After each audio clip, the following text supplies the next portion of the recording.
Welcome to our channel. Today we how to download Calendly Embed with Softr easy tutorial step by step clearly. First, open your web browser and navigate to the Softr website. Log into your Softr account or create a new account if you don't have one. Once logged in, select the project where you want to embed Calendly. In the left sidebar, click on the Blocks section.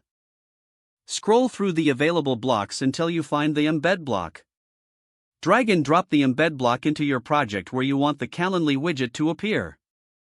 Next, open another tab in your browser and go to the Calendly website. Log into your Calendly account or create one if needed. Once logged in, navigate to the event type you wish to share.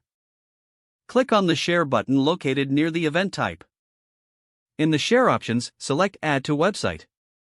You will see several options for embedding. Choose the Inline Embed option. Copy the provided embed code by clicking on the Copy Code button.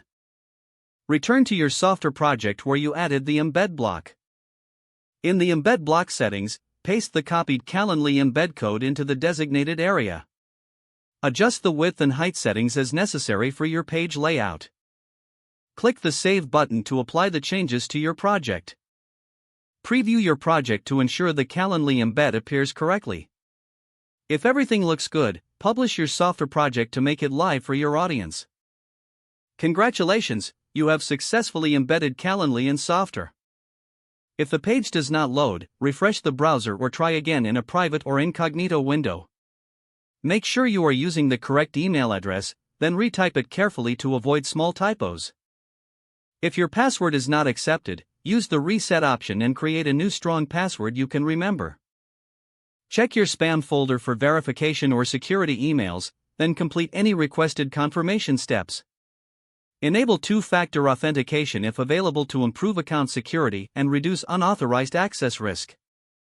After signing in, review your profile details so your contact information and settings are accurate and current. If you see an error message, note it down and try again after restarting your device and internet connection. Log out when you finish, especially on shared devices, to keep your account and payment information secure. If the page does not load, refresh the browser or try again in a private or incognito window. Don't forget to like this video and subscribe to our channel for more step-by-step tech guides.